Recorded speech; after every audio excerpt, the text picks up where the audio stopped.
we actually just had a little bit of drama on the various Bengals social media stuffs.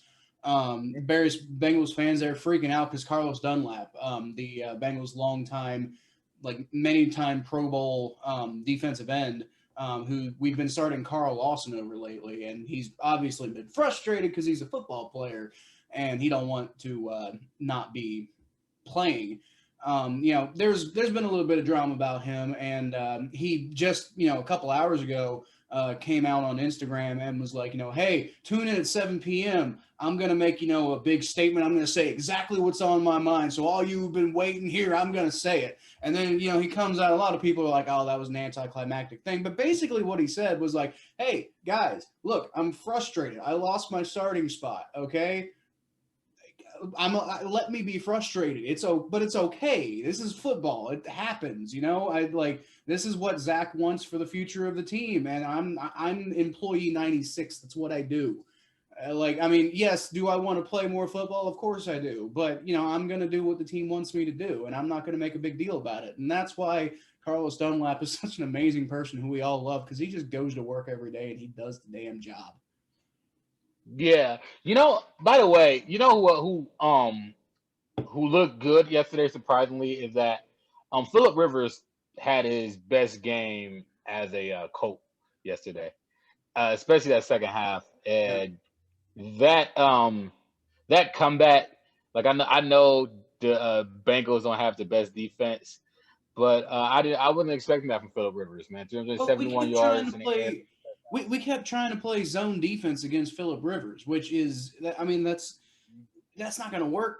That's not going to work against Philip Rivers. That's where he thrives. He thrives on where you got to improvise. Where Yeah. he struggles is where you got to make him make the right perfect throw, and where he has to be like on schedule and on point. That's where he kind of struggles. But we were basically just like, hey, we're going to play zone against you, and you're going to have to find you're going to have to figure out what's going on and find where the play is when the play happens, and that is his forte. And I don't understand. I've been so defending of Lou Anarumo because his defense has been way better than I expected, but it just I don't know what the thought process was there. It's like it's the end of the game. This is where Philip Rivers kind of thrives is in very very very high pressure situations where he basically has to make a play happen, and that's what he did. I don't know what they were expecting. I don't know. I don't know. But I guess the positive takeaway from this game is the Bengals flashed a lot of what they can do when everything's working together against a team that probably isn't quite as good as everybody keeps saying they are. But at the same time, this is a team that for better or worse, is boasting, one of the best defenses in the NFL right now. Um, and they definitely looked like it, after the Bengals kind of jumped out to that hot start. Although one thing that they didn't look like was, a particularly great pass rush, and you could tell because the Bengals offensive line looked good today, which is not a normal thing.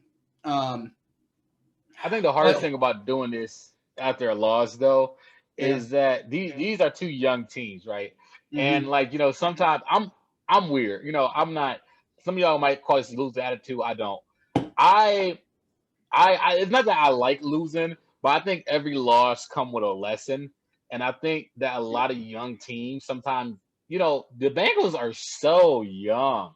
They are like they have older players. Obviously, AJ Green's old, like I said, mm-hmm, but their core, the most important players, T. Higgins, yeah, Joe Burrow, all the core Carl players Lawson, are young players, yeah, are very young players.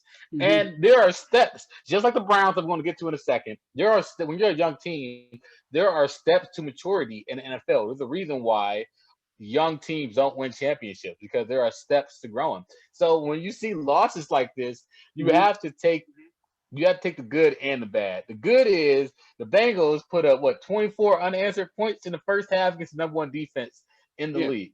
The bad news is they fell they apart. didn't they fell apart. But You know what I mean? Like you know what the situation is that thing. like I mean you were mentioning the Bengals are a very young team. They've also got a very very young first time head coach. Um, and Exactly.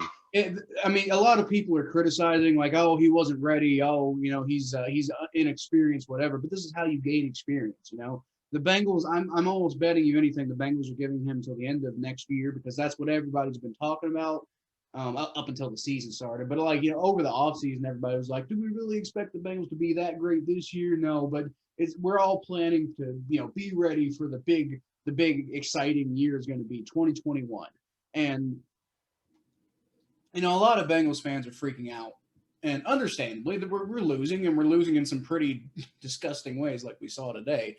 We should have a winning record. We really should. We could be undefeated right now. The only game that we really lost that I think that was a real decisive loss was the Browns game. Other than that, it's the Ravens game. Sorry, ignore me. Well, I mean, like this defense, the defense didn't play bad.